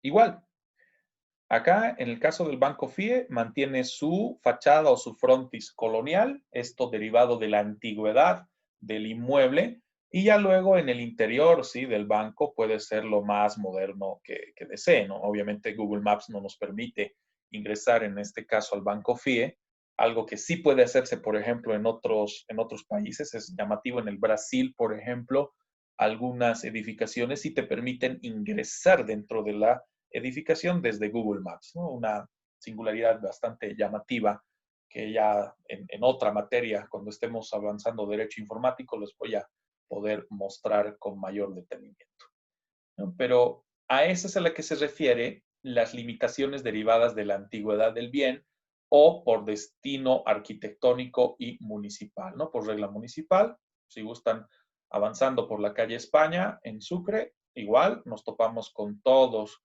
los balcones, los volados, eventualmente las fachadas arquitectónicas de la colonia, los arcos de medio punto, etcétera, ¿no? Que son muy, pero muy característicos de toda la Ciudad Blanca y el casco viejo, sobre todo, de Sucre.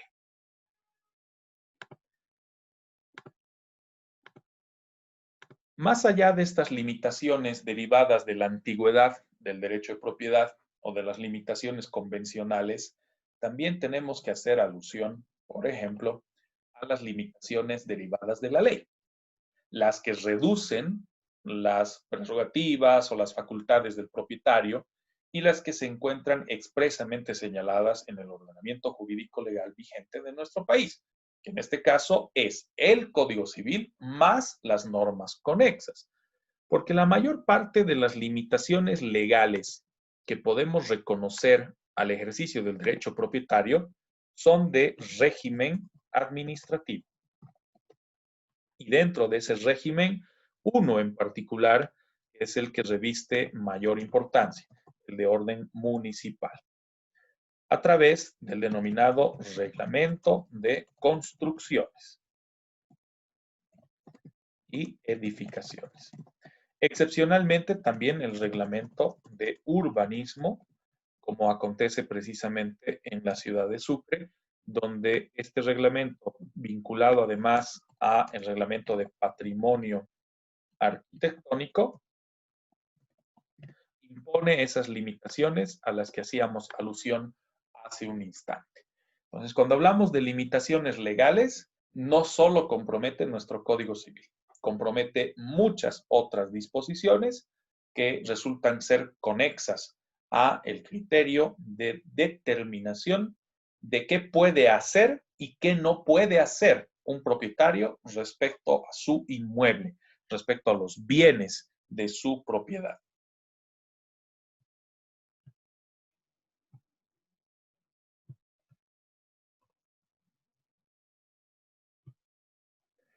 Veamos algunas de esas limitaciones. Primero, se establece un criterio de limitación derivada del uso nocivo de la propiedad, sobre todo evitar que se produzca un uso nocivo. ¿En qué sentido? Bajo ningún criterio, en aplicación del artículo 115, se le permite a un propietario ejercitar su propiedad con el fin y el único propósito de perjudicar a las propiedades vecinas, ya sea a su seguridad, a su salud, a su sosiego o a las personas que habiten las heredades colindantes.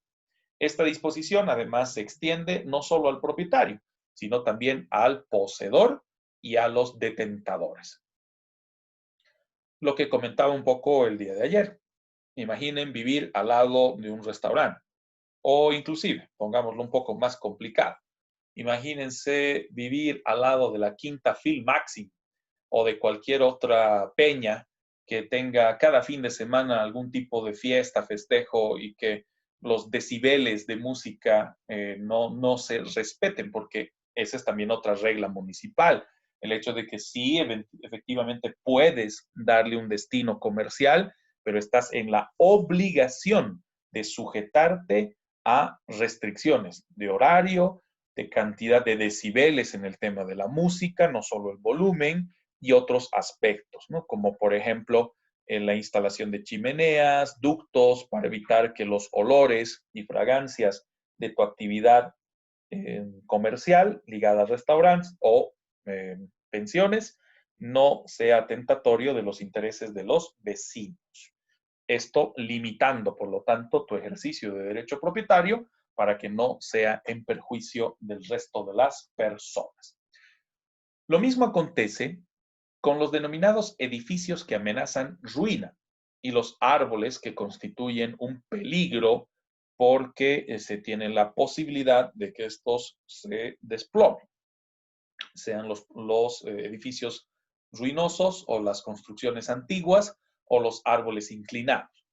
En cualquiera de esos dos casos, el propietario de los mismos, de los edificios antiguos o las construcciones antiguas o de los árboles que eventualmente estuvieron en su propiedad, tiene la obligación de o repararlos o mantenerlos en buenas condiciones y en buen estado, o bien sus vecinos o cualquier otra persona interesada o legítimamente interesada puede exigir la demolición o la reparación necesaria. Y si en el caso de tratarse de árboles, pues en última instancia se llegue a disponer que se los arranque o se los retire. ¿Por qué digo en última instancia? Porque todavía abre la posibilidad de las denominadas podas de mantenimiento, ¿no? Que se vaya recortando o podando el árbol a objeto de evitar que éste pueda causar algún tipo de daño. No nos olvidemos que también tenemos en ese sentido la posibilidad de emplear los interdictos, ¿no? Los interdictos para mantener la pacífica posesión o bien los interdictos de daño temido.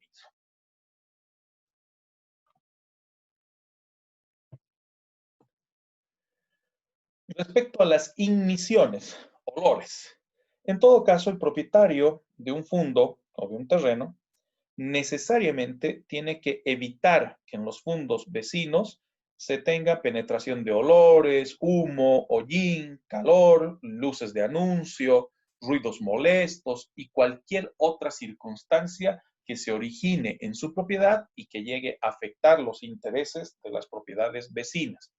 Siempre se tomará en cuenta la naturaleza de los lugares. Por eso es de que en muchos casos, por una suerte de organización urbanística, se definen zonas donde operan ciertas actividades, ¿no? Por ejemplo, las actividades vinculadas a talleres mecánicos o maestranzas y otras, o bien el hecho de que se tenga una suerte de soporte de las mismas, procurando que se reduzca en la posibilidad que se tenga las igniciones. Claro, esto no implica, por ejemplo, que ligado a un criterio de igniciones se pueda restringir o prohibir totalmente el desarrollo de ciertas actividades comerciales o actividades empresariales, pero sí la salvedad de que éstas se vean por lo menos limitadas en cuanto a el desarrollo de las mismas, procurando el menor volumen de afectación a los intereses de los vecinos. Lo mismo ocurre, por ejemplo, en el caso de las excavaciones o fosos. Al propietario de un fundo no se le permite cavar o abrir fosos que puedan causar ruina o desmoronamientos en los edificios contiguos y eventualmente llegar a perjudicar incluso las plantaciones existentes o las edificaciones que se tengan de parte de los vecinos, ya que debe guardar una distancia para la seguridad del vecino, lo que les decía hace instantes de las excavaciones, ¿no? No puedo excavar dentro de mi propiedad aduciendo que es mía en desmedro de los intereses de mis vecinos colindantes.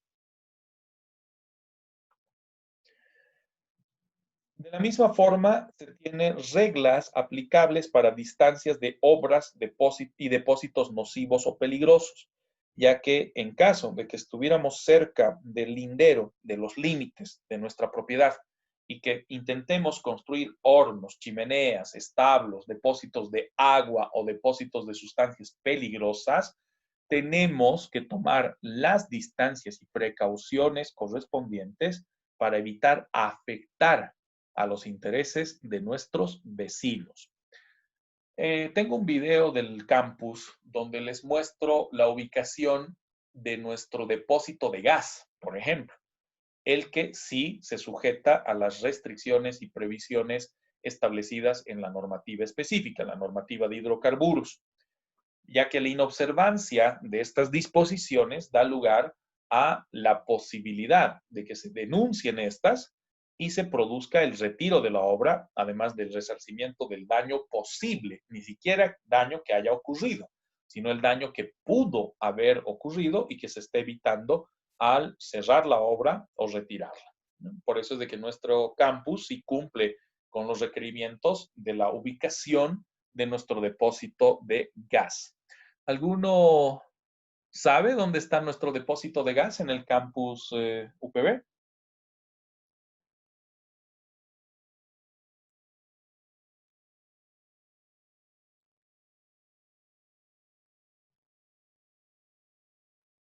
Aprovechando el video, ya les voy a mostrar dónde queda. Está justo en la parte posterior del campus. En realidad vendría a ser la acera noroeste o la ubicación noroeste, colindante con nuestra biblioteca. Bueno, está a unos metros de nuestra biblioteca, como unos 6, 7, casi 8 metros, pero está emplazado de forma subterránea. Se encuentra por debajo del suelo, está en nuestro subsuelo, para albergar en este espacio el depósito de gas que es empleado para el laboratorio de ciencias que tenemos en la parte inicial del campus, ¿no? Cercano al parqueo de administrativos y de trabajadores de la universidad. Ya en el video voy a poder mostrarles con mayor detenimiento. Y justo en ese mismo video les muestro las distancias para plantaciones de árboles, que en el caso de nuestra universidad lamentablemente no hemos cumplido con dichas distancias, por lo menos en una porción de nuestro campus, justo en el colindante del límite noroeste. De acuerdo al artículo 120, cuando tengas árboles plantados dentro de tu propiedad, estos deben respetar las siguientes distancias. 3 metros si se trata de árboles de talle alto, pinos, eucaliptos y otros, paraíso, algarrobo y demás. 2 metros si se trata de árboles de tamaño medio, cuya altura no exceda de 3 metros y medio. Son 2 metros del límite de la propiedad. 1 metro cuando se trata de arbustos y árboles frutales, cuya altura no pase de 2 metros y medio, los que inclusive pueden ser utilizados como mecanismo de cierre de la propiedad. Cuando se incumplan estas distancias, el vecino tiene toda la facultad de poder solicitar que se retiren o que se cumplan o que se adecúen a las distancias correspondientes. Y en este caso, obviamente, tendría que ser con el retiro correspondiente, ¿no? No hay otra forma en la que pudiera producirse tal situación. De todas formas, cuando nos referimos a estas distancias, es importante tomar en cuenta un factor, el hecho de que esto aplica sobre todo cuando se trata de árboles plantados. No es una exigencia cuando son árboles naturales, cuando son árboles que nacieron directamente en esa ubicación y que son el resultado de la naturaleza. En esos casos, pues no aplica tal restricción. Aquí tengo un ejemplo en la avenida Reducto. Voy a volverles a compartir Google Maps, donde se evidencia precisamente el cumplimiento de este factor. Obviamente esto ha cambiado, ¿no? La avenida Reducto ya está asfaltada y demás. Aquí tenemos el canal embovedado, o lo que se ha hecho el embovedado para el canal de agua, para el paso del agua. Esta propiedad se ha visto modificada. Esta reja, por ejemplo, ya no existe. Esta reja ahora se encuentra más alejada de la acera. El cordón de acera se marca más o menos en este punto. Y dentro de la propiedad tenemos a pinos, árboles de talle alto, que de acuerdo al Código Civil tienen que estar, de acuerdo al artículo 120, a un mínimo de 3 metros del límite de la propiedad. El límite de la propiedad se marca por estos otros pinos. Entonces, desde estos pinos hasta los que están plantados al interior de la propiedad, tiene que haber un mínimo de 3 metros. En este caso, más de 3 metros inclusive. La discusión, sin embargo, se da con estos árboles, estos pinos en particular, entendiendo que estos se encuentran en el límite de la propiedad. Pareciere que está vulnerando lo previsto en el artículo 120. Sin embargo, los mecanismos de cierre que reconocemos entre las diferentes propiedades pueden ser efectivizados a través de, vamos con el ejemplo, paredes o muros perimetrales. Este es el caso de un muro perimetral. No recibe la denominación de pared porque no hay nada edificado encima de esta. Detrás se encuentra la otra edificación. Entonces ahí recibe la denominación de muro. Sería pared, como les digo, si es que hubiera edificaciones apoyadas a esta pared. La otra forma de cierre de la propiedad es la que vemos en la propiedad del frente, a través de alambrada o cerca, la que puede tener distintas formas. En esta otra casa, por ejemplo, enseguida voy a llegar a la otra casa, ahí está. En esta otra vemos que se tiene verja, parte de reja, una pared media y luego fierro para la construcción, ¿no? Para el cierre de la construcción, que se puede apreciar mucho mejor. Vean incluso lo que ha sucedido con esta construcción. Toda esta parte de aquí ha desaparecido.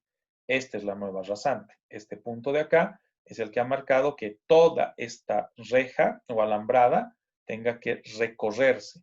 Lo interesante en esta propiedad es que realmente cumplen con los requisitos establecidos por ley.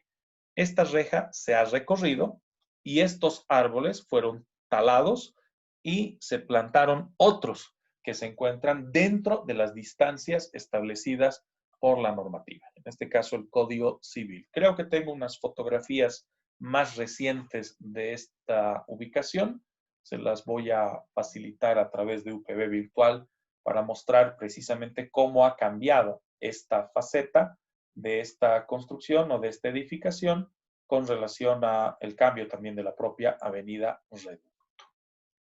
Este espacio o pretil del embovedado es el que marca ahora el inicio de la acera y esto ha significado que toda esta alambrada se tenga que recorrer dentro de la propiedad. Eso también como reflejo del reglamento de edificaciones y construcciones de los gobiernos municipales. En el caso de los setos vivos, pueden ser plantados en el límite entre dos puntos, razón por la cual esos árboles, esos pinos, se encuentran precisamente en el límite de una propiedad versus la otra propiedad y por ende son legales. Respecto a las distancias, en el artículo 121 manifiesta que cuando un árbol, sobre todo natural, porque si fuere plantado tenemos toda la posibilidad de exigir que se los remueva, pero cuando es un árbol natural y este crece de tal manera que sus ramas o las raíces invaden el terreno del vecino o la casa del vecino, el propietario de esa casa, el vecino como tal, puede exigir y obligar al vecino dueño de ese árbol a que corte las ramas en cualquier tiempo, no solamente en el periodo de poda, ¿no? Que suele ser invierno, en el momento en el que nos encontramos.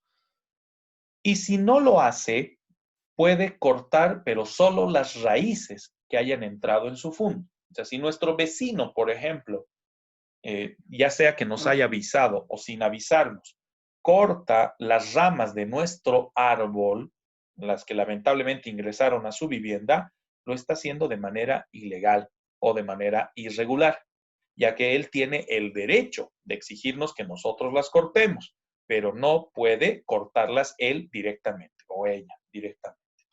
Lo mismo acontece con los frutos. O sea, si esas ramas presentan frutos y estos se extienden a la propiedad del vecino, él en ningún momento o ella en ningún momento puede utilizar esos frutos o beneficiarse de estos, ya que esa tuición solo le corresponde al legítimo propietario del árbol y por ende del terreno donde se encuentre dicho árbol. Si eventualmente los frutos caen dentro de la propiedad vecina, en esos casos sí puede el vecino utilizar o beneficiarse de esos frutos. En otras circunstancias no es posible. Cerramos la sesión de hoy ya con la explicación de vistas y luces. Cuando hacemos alusión a las vistas y luces, nos referimos sobre todo a una circunstancia en la cual se denota en la aplicación de ciertos criterios arquitectónicos para la construcción, con el objetivo sobre todo de que podamos dar cobertura, si quieren, a los intereses de los distintos propietarios ya sea de edificaciones, en este caso edificios sobre todo, o bien de algunas viviendas elevadas, ¿no? Que no necesariamente son edificios de departamentos, sino viviendas elevadas o viviendas que presentan una elevación mayor a 2 o 3 plantas, ¿no? Y que requiramos o se requiera en ellas, por ejemplo, el ingreso de luz para que los ambientes no sean demasiado ófricos. En la fotografía que les voy a compartir en este momento en Google Maps, precisamente evidenciamos las dos circunstancias en este edificio. En este edificio tenemos tanto vistas como luces. Donde tenemos el mouse posado, toda esta hilera, son denominadas vistas, son ventanas si quieren. Permiten la visión desde estas ventanas a los costados. Enseguida vamos a ver si cumple o no cumple con las reglas de distancias. Estos pequeños recuadros que vemos, que no solamente cumplen un fin de diseño arquitectónico por lo visual, sino también su finalidad es permitir el ingreso de luz adecuada o el ingreso de luz solar o luz natural a la propiedad del dueño de ese edificio o del departamento en el cual se encontrara.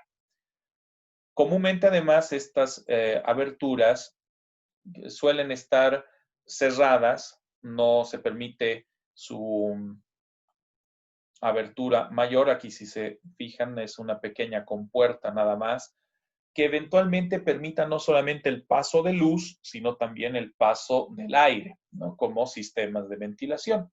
Y lo que denota que muchas veces son empleadas como aberturas para baño, ¿no? Para la ventilación de baños y no solamente el ingreso de luz.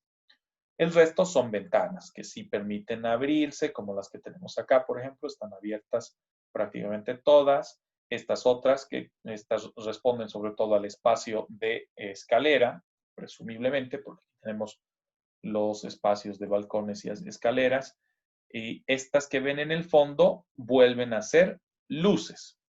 Estas, sobre todo, reitero, son las que permiten el ingreso de la luz natural dentro de los ambientes para evitar tener que recurrir a energía eléctrica permanente.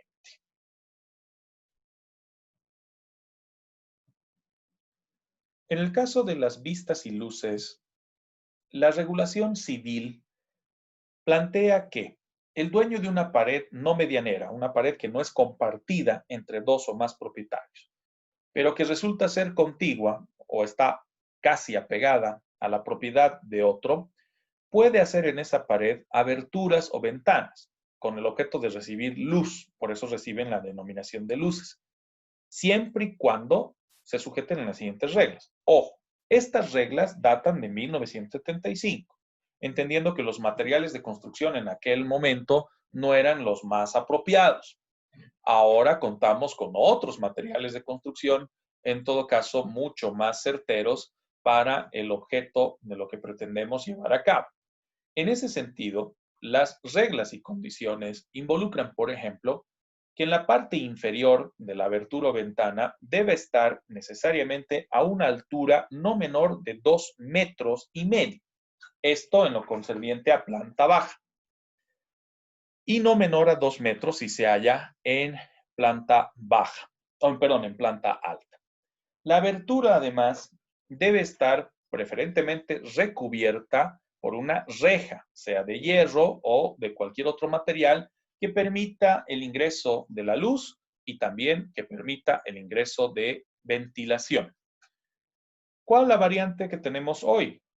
Relacionada sobre todo a los materiales de construcción, ya que gracias a los materiales de construcción sabemos que una edificación puede estar emplazada o puede estar efectuada empleando los denominados bloques de vidrio, que pueden incluso ser mucho más extensos que el decímetro cuadrado al que hace alusión la normativa y en todo caso ser perfectamente legales.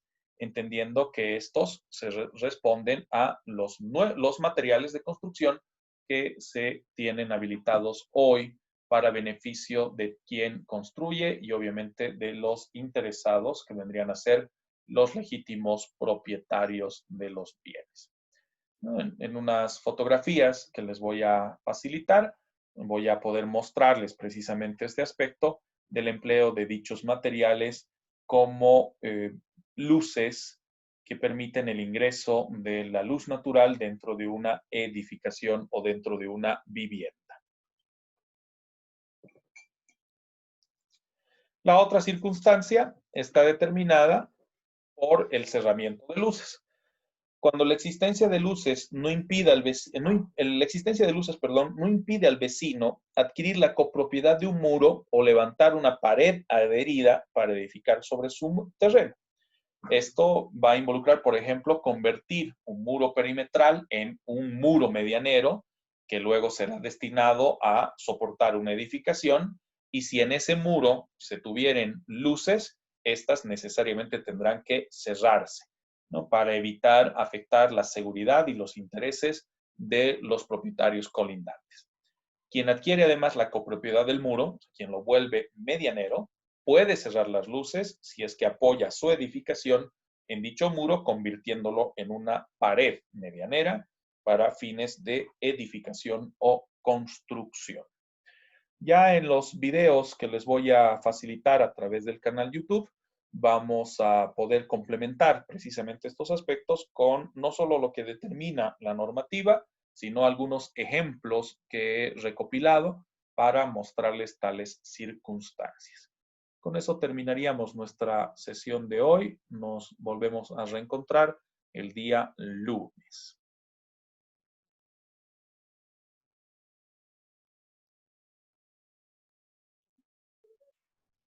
Gracias, Doc. Vale, chicos. Nos vemos. Doctor. Dime, Ale. Una pregunta. Claro. ¿Es el examen el día miércoles, si no me equivoco? Exacto, sí. Ya. ¿Y el ensayo también ese mismo día? El ensayo, generalmente les doy unas 24 horas adicionales para poderlo entregar. O sea, si gustan, lo pueden entregar hasta el día jueves. Ya. Muchísimas gracias. ¿No hay de qué? Doc, Eso es todo. Gracias, doctor. Hasta luego. Hasta luego. Hasta luego, doctor. Hasta luego, chicos. Hasta Fabricio, creo que lunes, tenías Buena una semana, consulta. Doc. Hasta luego. Hasta sí, luego. voy a esperar a que salgan, Doc, güey. Perfecto. Hasta luego, chicas. Hasta lunes. Hasta el lunes.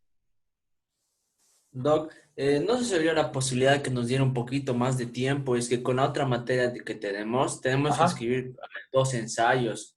Ya. Y es un poco más de trabajo, ¿no? Y el ensayo que tenemos que entregar son 2 en realidad. Ya. El día jueves tenemos que entregar 2 ensayos para otra materia. Yo no tendría problema. Sí, podemos ver otra fecha. Pierde cuidado. No sé si podría ser para el viernes la entrega del Sí. ensayo. Usted diga la hora, no importa, pero Sí. estaría bien el viernes. Sí, no hay ningún problema. Podemos moverlo para el viernes. El lunes lo conversamos, o si no, les mando un mensaje por el grupo de WhatsApp para confirmar aquello. Estoy viendo, gracias. No hay de qué, Fabricio. Que estés bien. Hasta luego, Doc. Hasta Doc, luego. una pregunta Dime, Rona. rápida. Dime. Hablamos de